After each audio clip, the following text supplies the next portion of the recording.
Hi hello నమస్తే welcome back to నవ్యనాని blogs. అందరూ ఎలా ఉన్నారు, బాగున్నారా? నేనైతే ఒక స్కూల్లో వర్క్ చేస్తున్నాను. యాక్చువల్గా ఎప్పుడూ స్కూల్ వీడియోస్ తీయలేదు, ఈరోజే తీస్తున్నా. ఇదే మా స్కూల్, ఆర్డీఎఫ్ మార్టిన్లా స్కూల్. సో మా స్కూల్లో చిల్డ్రన్ అందరిలో ఫేవరెట్ స్పాట్ ఏంటి అంటే పాలీ హౌస్ అని చెప్తారు. సో నేను కూడా పాలీ హౌస్ని వీడియో తీద్దాము అని చెప్పి అనుకుంటున్నా. సో ఇదే అండి పాలీ హౌస్. ఇది ఎంట్రన్స్, ఆల్రెడీ లోపల పిల్లలు ఉన్నారు. సో పాలీ హౌస్ అంటే ఏంటి, దానివల్ల యూజెస్ ఏంటి అని పిల్లల్నే అడిగి కనుక్కుందాం. సో ఇక్కడ చూడండి, ఆల్రెడీ చెట్లు నాటిర్రు, కనిపిస్తున్నాయి కదా మీకు. సో ఇక్కడ ఈ అమ్మాయి Sania, 8th class. So Sania, what is the use of poly house? Can you explain? Yes, madam.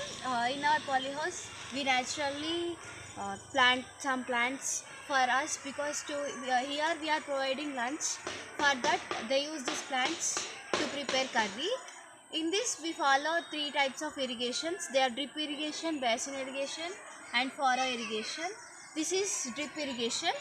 We have less water in our school, so we are following this drip irrigation process.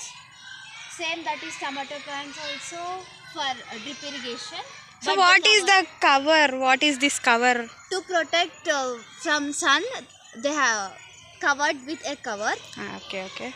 So ఇక్కడ different types of plants ఉన్నాయండి.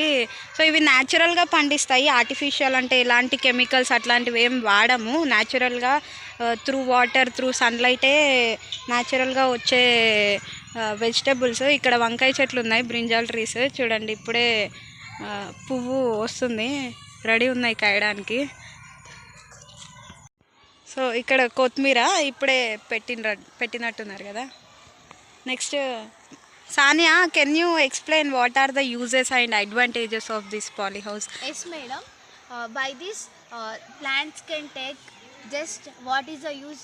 Sunlight ఎంత కావాలో అంత మాత్రమే తీసుకుంటాయి. ఒకవేళ వర్షం పడ్డా పైన ఉన్న లేయర్ కప్పేసి ఎంత వాటర్ కావాలో అంత పర్సెంటేజ్ వాటరే తీసుకుంటాయి. సో ఇదండి, పైన మొత్తం వైట్ కలర్ షీట్తోని కవర్ చేసి ఉన్నారు. So how much quantity sunlight ఎంత కావాలి, వాటర్ ఎంత కావాలి, limited amount of sunlight, limited amount of water కావడానికే ఈ స్పెషాలిటీ అన్నమాట, ఈ కవర్ యొక్క స్పెషాలిటీ. అండ్ ఇక్కడ చూసుకున్నట్టయితే పాలిథిన్ కవర్ అనేది పెట్టేసారు. అంటే అది వితౌట్ వాటర్గా కూడా పెరగగలుగుతాయి ట్రీస్. అంటే వాటర్ క్వాంటిటీ ఉన్నప్పటికీ ప్లాంట్స్కి లిమిటెడ్ వాటర్, ఎక్కువ వాటర్ కూడా కొన్ని సందర్భాలలో డేంజరే కదా. So limited amount of water, limited amount of sunlight కోసం ఈ పాలిథిన్ కవర్స్ పైన ఒక లేయర్ అనేది అటాచ్ చేయడం జరిగింది. వి ఫీల్ కొంచెం ఫ్రెష్గా అనిపిస్తుంది పాలీ హౌస్కి రావాలంటే. ఈ అమ్మాయి తప్పించుకుంటుంది చెప్పలేక. అమ్మ Saranya, don't go anywhere, come here. Can you explain about this poly house in your words? This is our school poly house. Now we are in our poly house.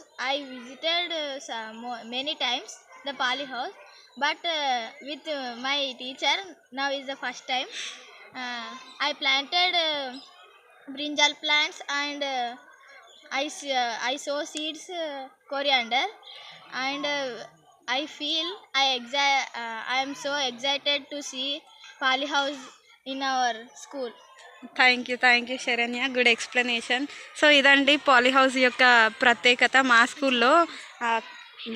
నిజంగా we feel happy to have this poly house. ఎందుకంటే న్యాచురల్గా పండే కూరగాయలు మాత్రమే మేము తింటున్నందుకు చాలా హ్యాపీగా ఉంది. అండ్ అవేర్నెస్ గురించి కూడా ఈ పాలీ హౌస్ ఏర్పాటు చేయడం జరిగింది. అంటే కెమికల్ ఫుడ్ మంచివి కాదు, గ్రో చేసిన ఫుడ్డే మంచిది, ప్రాపర్ సన్లైట్, రెయిన్ఫాల్ ద్వారా వచ్చే ఫుడ్డే మంచిది అని. This is all about our school poly house, and thanks for watching. Please like, share and subscribe. Follow for more videos. Thank you for watching this video. మీరు కూడా మీ ఇంటి దగ్గర ఇట్లాంటి పాలీ హౌస్ని ఒకటి నిర్మించుకోవడానికి ట్రై చేయండి. బికాజ్ ఇది న్యాచురల్ ప్రోడక్ట్స్ ఇదంతా. Thank you for watching. Please subscribe to Navyanani Vlogs. Bye.